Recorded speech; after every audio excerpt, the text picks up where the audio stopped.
أما بعد فأعوذ بالله من الشيطان الرجيم. بسم الله الرحمن الرحيم.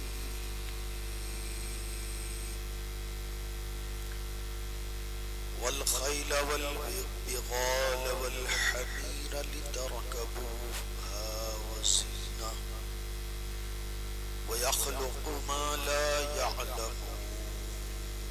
تعلمون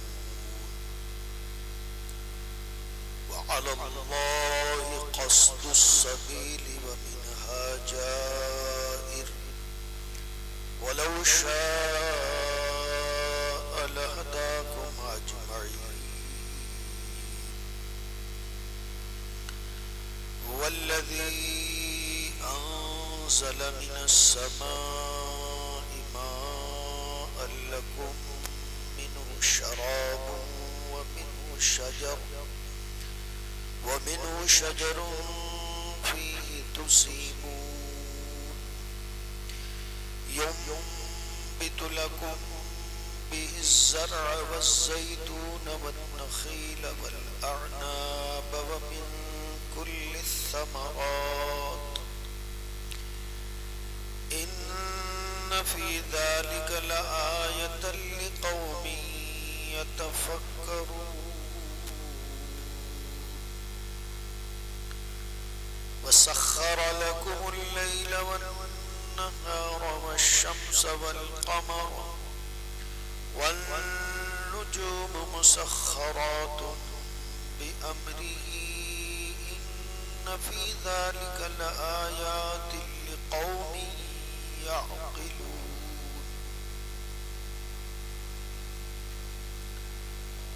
وما ذرأ لكم في الأرض مختلفا ألوانه إن في ذلك لآية لقوم يتذكرون.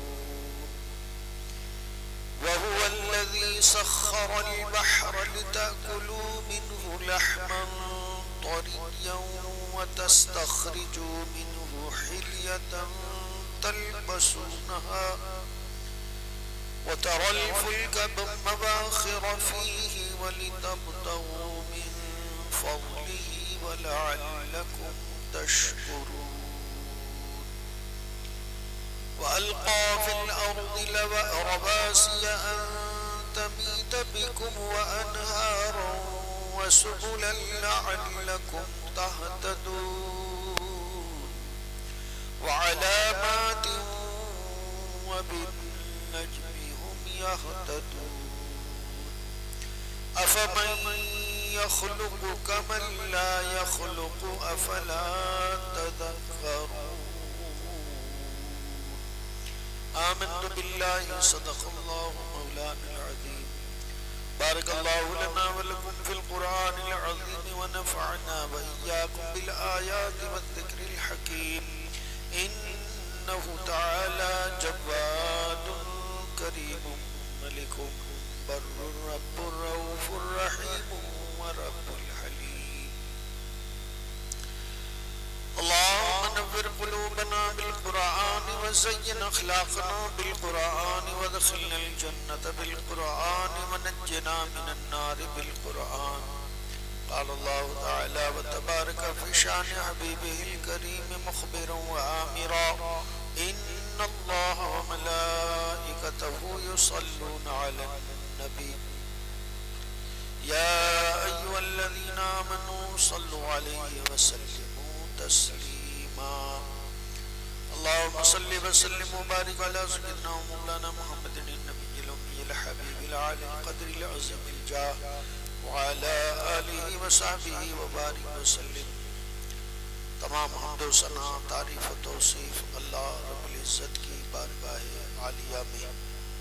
اللہ رب العزت کی حمد و ثنا کے بعد رسول رحمت شفیع معظم اللہ کے پیارے امت کے سہارے رب کے محبوب دانائے غیوب احمد مجتبی حضرت محمد مصطفیٰ صلی اللہ تعالیٰ علیہ وآلہ وسلم کے حضور ناز میں اپنی عقیدتوں، محبتوں اور ارادتوں کا خراج پیش کرنے کے بعد واجب الاحترام سامعین کرام، السلام علیکم ورحمۃ اللہ وبرکاتہ۔ میں نے آپ حضرات کے سامنے قرآن مجید و فرقان حمید کے 14ویں سپارے اور 16ویں سورہ سورۃ النحل کی آیت نمبر 8 سے آیت نمبر 17 تک کی تلاوت کرنے کا شرف حاصل کیا۔ ان آیات بینات کی روشنی میں جو کچھ بھی عرض کرنے کی سعادت حاصل کروں، اللہ تبارک و تعالی میری زبان پر کلمۃ الحق جاری فرمائے اور میری زبان کو غلطی سے بچائے اور ہمیں حق کہنے، حق سننے اور اس پر عمل کرنے کی توفیق عطا فرمائے۔ سورۃ النحل کی آیت نمبر 8، والخیل والبغال والحمیر لترکبوها وزینہ ویخلق ما لا تعلمون۔ ترجمہ، اور اس نے یعنی اللہ نے گھوڑے، خچر اور گدھے پیدا کیے تاکہ تم ان پر سوار ہو، اور یہ تمہارے لیے زینت ہے، اور ابھی مزید ایسی چیزیں پیدا کرے گا جو تم جانتے نہیں۔ اللہ تعالیٰ نے انسانوں پر اپنی نعمتوں کو گنواتے ہوئے ان چیزوں کا، ان سواریوں کا ذکر کیا جو اللہ تعالیٰ نے پیدا کی ہے، اور خبر دی کہ آئندہ بھی ایسی ایسی سواریاں دنیا میں ایجاد ہوں گی، پیدا ہوں گی جو آج تم نہیں جانتے۔ جو پیدا ہو چکی ہیں سواریاں وہ گھوڑے ہیں، خچر ہیں اور گدھے ہیں، جن سے انسان نفع بھی حاصل کرتا ہے، سواری بھی کرتا ہے، وزینہ، اور اس سے زینت بھی ہے، انسان کی زینت بھی ہے۔ گھوڑے کی سواری ایک شان کی سواری ہے جس پر انسان بیٹھ کر اپنے آپ کو مزین کرتا ہے، اپنے آپ کو زینت دیتا ہے۔ اور فرمایا وَيَخْلُقُ مَا لَا تَعْلَمُونَ، اور آئندہ ایسی چیزیں پیدا کرے گا جو تم جانتے نہیں۔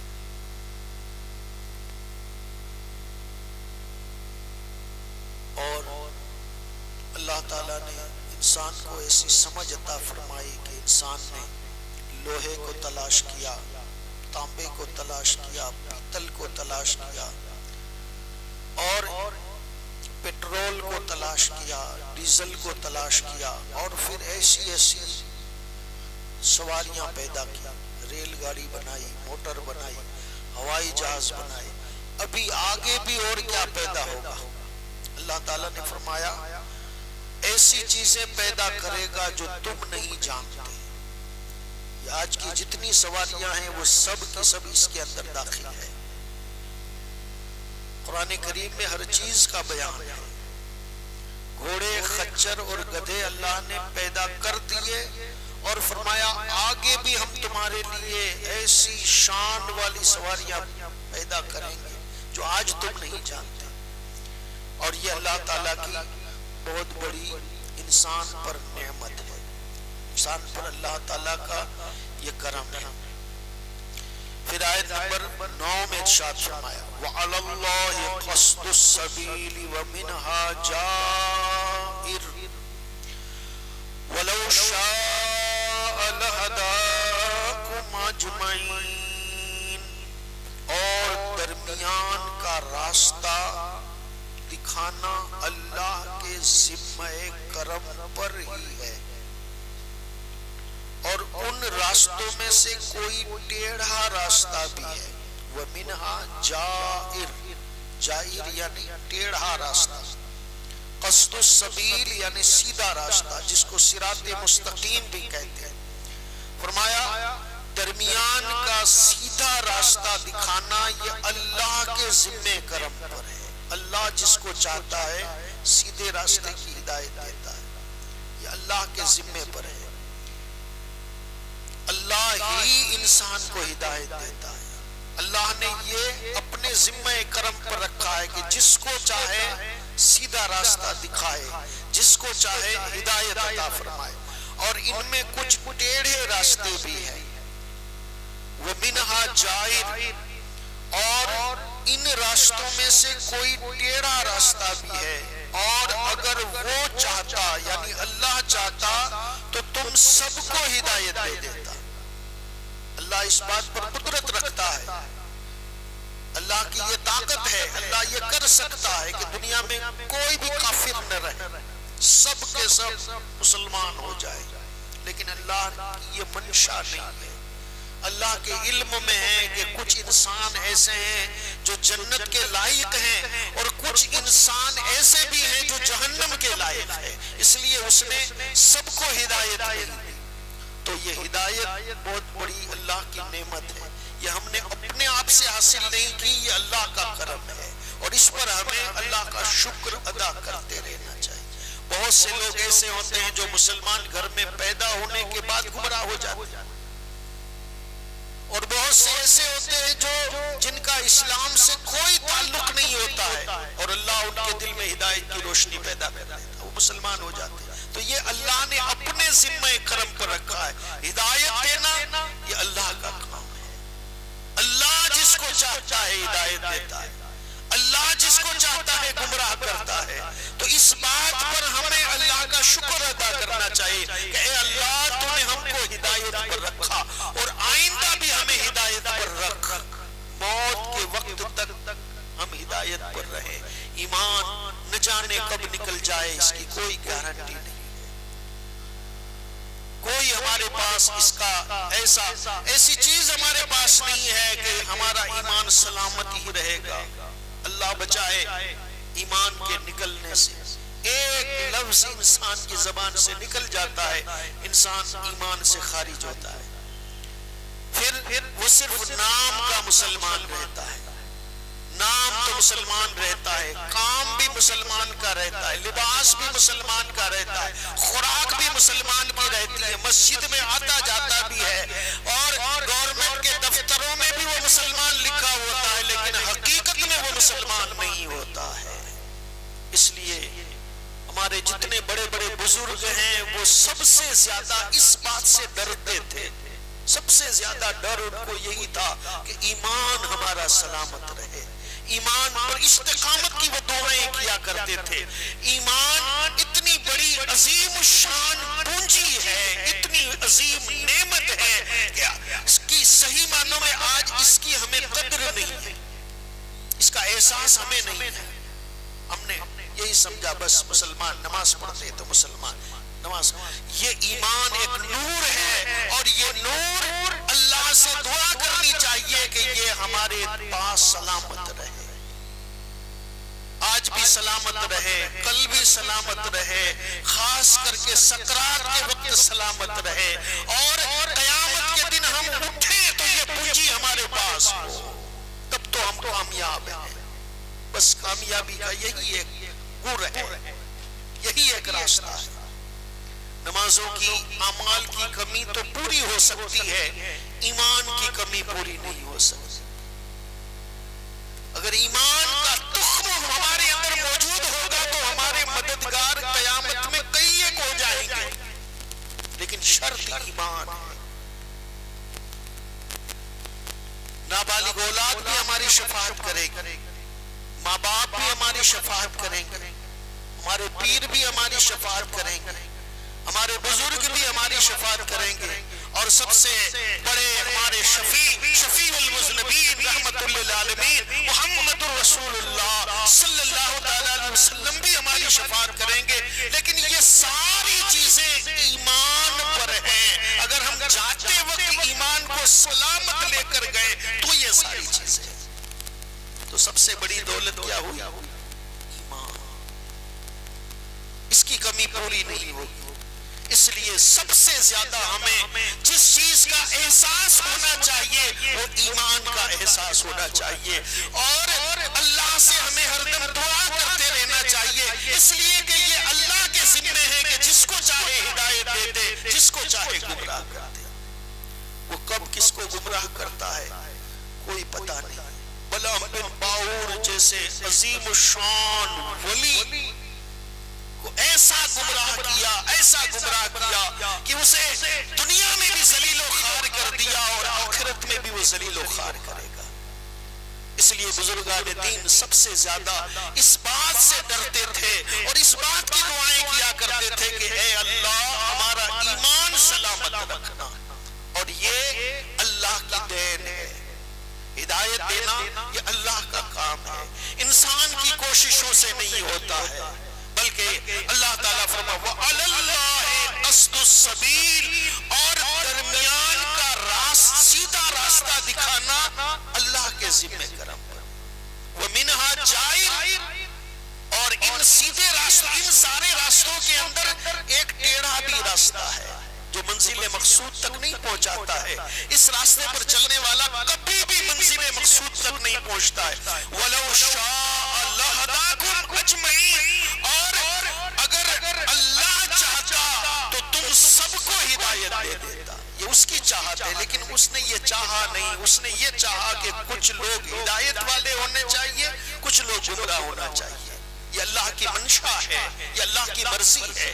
اور اس مرضی میں ہدایت والوں کی فہرست میں، ہدایت والوں کی لسٹ میں اللہ نے ہمارا نام رکھا، یہ اس کا بڑا کرم ہے. اور اس کا شکر ہمیں ہر دم، ہر آن، ہر وقت کرتے رہنا چاہیے اور ان کاموں سے بچنا چاہیے کہ جس سے ایمان نکل جاتا ہے. بہت سے ایسے کام ہیں. مسجدوں میں باتیں کرنا آج یہ وبا عام نظر آتی ہے، بلکہ کوئی تو اتنی زور سے باتیں کرتے ہیں کہ معلوم ہوتا ہے کہ وہ کسی بازار میں ٹہل رہے ہیں. اسی طرح سے اذان کے وقت باتیں کرنا، حدیث پاک میں آیا کہ اس کے لیے خطرہ ہے کہ اس کا ایمان موت کے وقت شاید چلا جائے گا.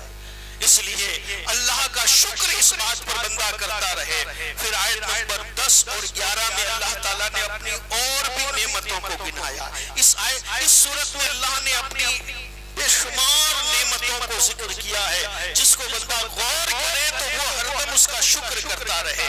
آیت نمبر 10 اور 11 میں فرماتا ہے هُوَ الَّذِي أَنزَلَ مِنَ السَّمَاءِ مَاءً لَكُم مِّنْهُ شَرَابٌ وَمِنْهُ شَجَرٌ فِيهِ تُسِيمُونَ يُنبِتُ لَكُم بِهِ الزَّرْعَ وَالزَّيْتُونَ وَالنَّخِيلَ وَالْأَعْنَابَ وَمِن كُلِّ الثَّمَرَاتِ إِنَّ فِي ذَلِكَ لَآيَةً لِقَوْمٍ يَتَفَكَّرُونَ.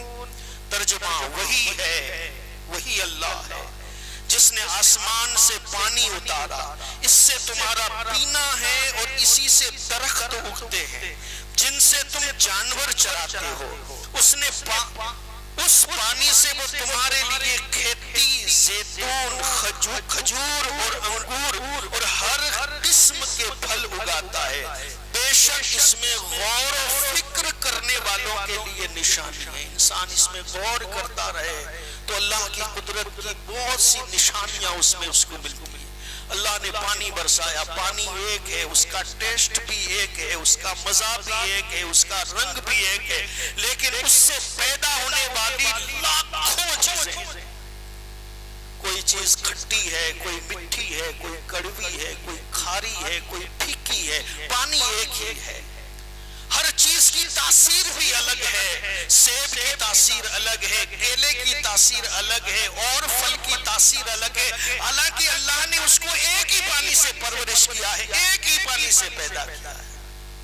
تو انسان اس پر جتنا غور کرتا جائے، ایک درخت کے لاکھوں پتے ہیں لیکن ایک بھی پتا دوسرے پتے کے برابر نہیں ہو سکتا. آج وگنان نے بھی اس کو پروف کر کے دکھایا ہے. انسان کی فنگر جس طرح سے ایک دوسرے سے میچ نہیں ہوتی، اس طرح سے ایک درخت کے لاکھوں پتے ہوں، ہر پتا دوسرے پتے سے جدا ہے. یہ اس کی کاریگری ہے، یہ اس کی کلا ہے، یہ اس کا کرم ہے، یہ اس کی شان ہے، یہ اس کی قدرت ہے. دنیا میں بے شمار لوگ ہیں لیکن کسی کا فنگر دوسرے فنگر سے میچ نہیں ہوتا ہے. انسان اس پر غور کرے تو اس کی قدرت کہ بے شمار چراغ اس کے ذہن میں روشن ہو جائے گی، میرا مالک کتنی عظیم قوت والا ہے، کتنی عظیم طاقت والا ہے، کتنے کمال والا ہے۔ بے شمار انسان پیدا کیے، کسی انسان کا چہرہ دوسرے انسان کے برابر نہیں ہوتا ہے۔ یہ اس کی کاریگری ہے، یہ اس کی کلا ہے، یہ اس کی قدرت ہے۔ درخت بے شمار پیدا ہوتے ہیں، ایک درخت کو دیکھ لو تو اس کے پتے کی تاثیر الگ ہے، اس کی جڑوں کی تاثیر الگ ہے، اس کی لکڑی کی تاثیر الگ ہے۔ اگر کچا پھل ہو تو اس کی تاثیر الگ ہے، پک جائے تو اس کی تاثیر الگ ہے۔ ایک ہی پانی سے پیدا ہونے والا ایک ہی درخت ہے، لیکن اللہ نے اس میں ہزار چیزیں پیدا فرما دی۔ یہ صرف میرا رب ہی کر سکتا ہے، یہ کمال صرف اللہ تبارک و تعالی۔ اللہ اپنی ان نعمتوں کو گنا کر فرماتا ہے کہ بے شک اس میں غور و فکر کرنے والوں کے لیے نشانیاں ہیں۔ انسان غور کر، اگر انسان غور کرے تو وہ کبھی اللہ کو جھٹلا سکتا ہی نہیں ہے، کبھی نہیں جھٹلا سکتا، اللہ کو مانے بغیر رہ ہی نہیں سکتا ہے۔ شرط یہ ہے کہ اللہ اس کو ایسی عقل عطا فرمائے، ایسا دماغ عطا فرمائے کہ اللہ کی قدرتوں میں، اللہ کی مخلوق میں وہ غور کرے، فکر کرے کہ یہ چیز اللہ نے کیسے بنائی۔ تو اللہ تعالیٰ ارشاد فرماتا ہے بے شک اس میں غور و فکر کرنے والوں کے لیے نشانی ہے۔ پھر آیت نمبر 12 میں اللہ تعالیٰ اپنی ایک اور نعمت کا ذکر فرماتا ہے۔ آیت نمبر 12 وَسَخَّرَ لَكُمُ اللَّيْلَ وَالنَّهَارَ وَالشَّمْسَ وَالْقَمَرَ وَالنُّجُومَ مُسَخَّرَاتٌ بِأَمْرِهِ إِنَّ فِي ذَلِكَ لَآيَاتٍ لِقَوْمٍ يَعْقِلُونَ۔ ترجمہ، اس نے تمہارے لیے رات اور دن، سورج اور چاند کو کام میں لگایا، اور ستارے بھی اسی کے حکم کے پابند ہیں۔ بے شک اس میں عقل مندوں کے لیے نشانیاں ہیں۔ چاند، سورج کس طرح سے چل رہے ہیں، اللہ نے ان کو کیسے پیدا کیا ہے، ان میں روشنی کیسی رکھی ہے، اس کو کس طرح سے چلانے پر مقرر کیا ہے کہ ہمیشہ یہ اپنے روٹ پر چلتے رہتے ہیں۔ کوئی دن ایسا نہیں آتا کہ یہ اپنا کام چوک گئے ہو، اس لیے کہ ان کو چلانے والا رب العالمین ہے، اس کی مرضی کے بغیر یہ دم نہیں مار سکتے، اور یہ اللہ کی بہت بڑی نعمت ہے۔ اللہ تعالیٰ نے چاند کو پیدا کیا، سورج کو پیدا کیا، ستاروں کو پیدا کیا، دن پیدا کیا، رات پیدا کی، اور پھر فرمایا کہ اس میں عقل والوں کے لیے نشانی ہے۔ یعنی جو اللہ ان ساری چیزوں میں اللہ کی قدرت کو سمجھتے ہیں وہ عقل والے، اور حقیقت میں عقل یہی ہے۔ اگر اللہ کو نہیں مانتا، بے شمار عقل کا وہ مالک ہے، لیکن قرآن اس کو عقل مند نہیں کہتا، وہ بے وقوف ہے۔ عقل تو یہ ہے کہ بندہ ان مخلوقات کو دیکھ کر اس کے خالق کو مان لے، اس کے خالق کی قدرت کا نظارہ کر لے۔ ان ساری چیزوں کو دیکھنے کے بعد اس کا ذہن اللہ کی طرف چلا جائے، وہی صحیح معنوں میں عقل ہے، اسی کو سمجھداری کہتے ہیں۔ ہر ذرہ معرفت الہی کا دفتر ہے، لیکن اس کے لیے صحیح عقل کی ضرورت ہے۔ ہر ذرہ خدا کی معرفت ہم کو بتاتا ہے۔ خدا کی معرفت یعنی پہچان۔ خدا کی پہچان حاصل کرنے کے لیے ہمیں کوئی بڑی تقریر سننے کی ضرورت نہیں ہے، کوئی بڑے فلاسفر کے پاس جانے کی ضرورت نہیں ہے، کوئی بڑے عالم کے پاس جانے کی ضرورت نہیں ہے، کوئی بڑے سمجھانے والے کے پاس جانے کی ضرورت نہیں ہے۔ انسان کسی بھی ایک چیز کے اوپر غور کر لے تو اس چیز میں اس کو اللہ کا جلوہ نظر آ جائے گا۔ اللہ ہر چیز میں موجود ہے، ہر چیز میں اس کی معرفت ہے، بلکہ تلاش کرنے والے تو ایک چرخے کے اندر بھی اللہ کی معرفت کو تلاش کر لیتے ہیں۔ وہ مشہور واقعہ ہے گڑیا کا، جو اپنا چرخہ چلا رہی تھی، ایک شخص کا گزر ہوا، مائی زندگی بھر یہ چرخے سے تم سوت کاٹتی رہتی ہو، اللہ کے بارے میں بھی کچھ معرفت حاصل کی ہے؟ کہا ہاں مجھے اللہ کی معرفت ہے کہ وہ موجود ہے۔ کہا اس کی دلیل کیا ہے؟ کہا یہی میرا چرخہ۔ کہا یہ کیسے؟ کہا دیکھو یہ چرخہ جب تک میں چلاتی ہوں چلتا ہے، جیسے ہی میرا ہاتھ رکتا ہے یہ چرخہ بھی رک جاتا ہے۔ تو اس پر میں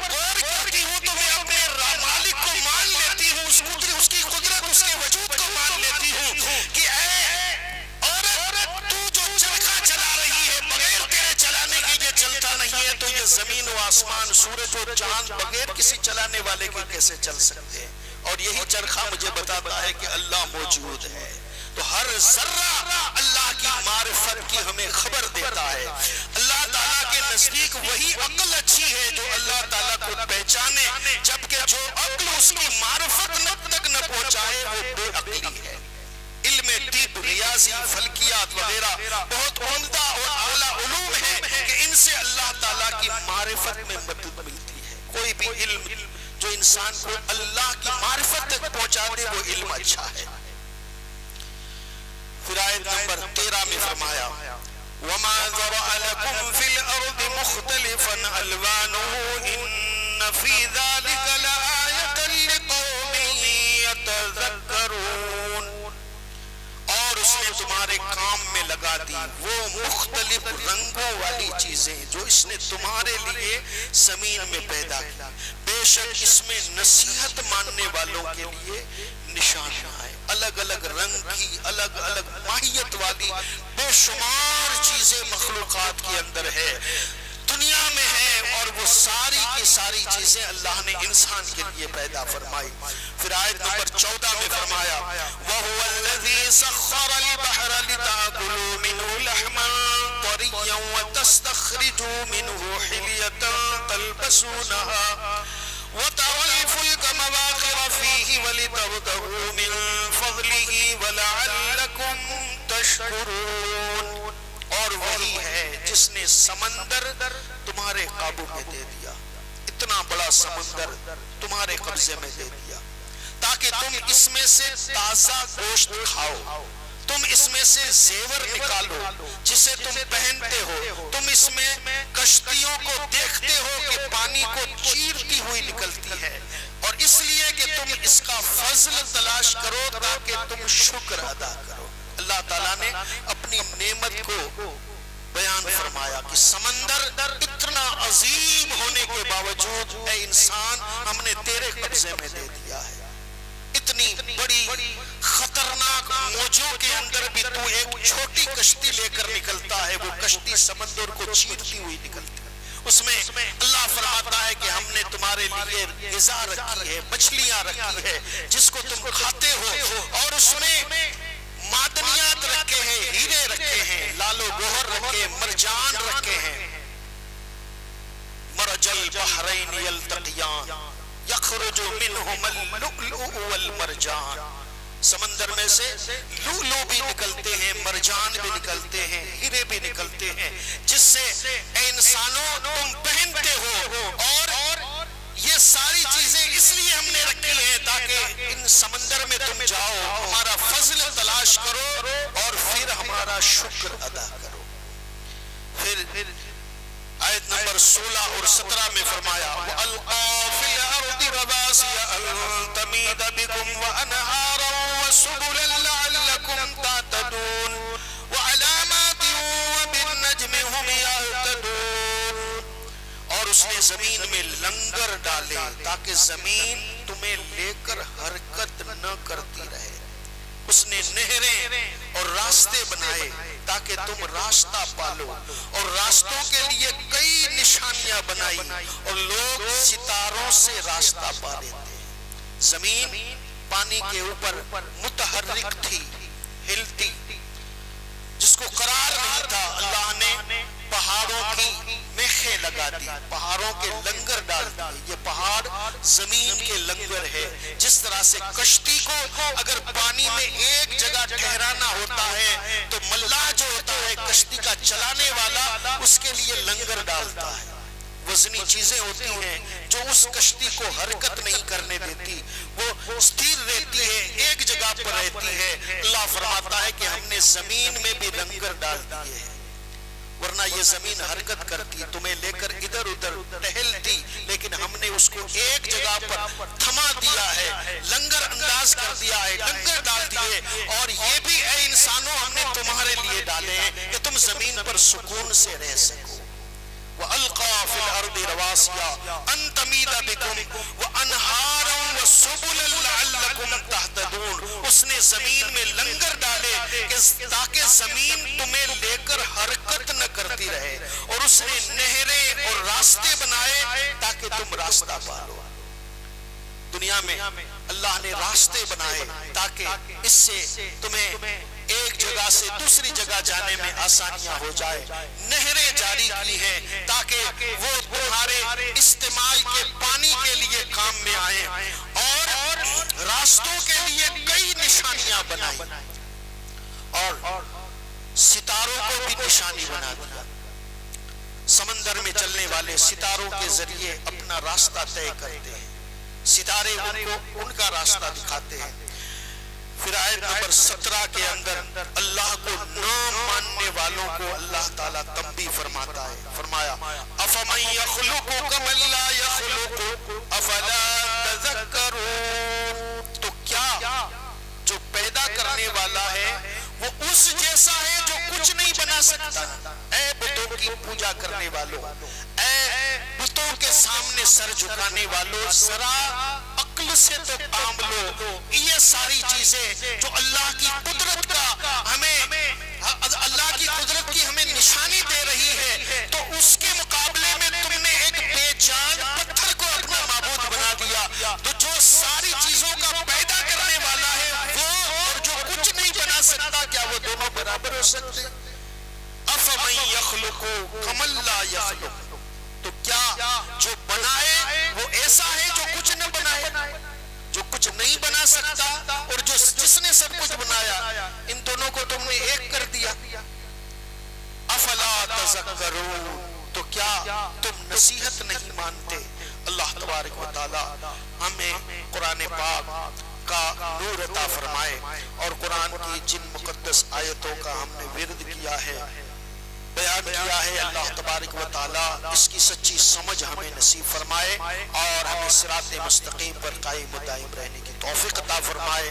اللہ تعالی ہمارے سینوں میں قرآن کی عظمت کا نور عطا فرمائے۔ وآخر دعوانا ان الحمدللہ رب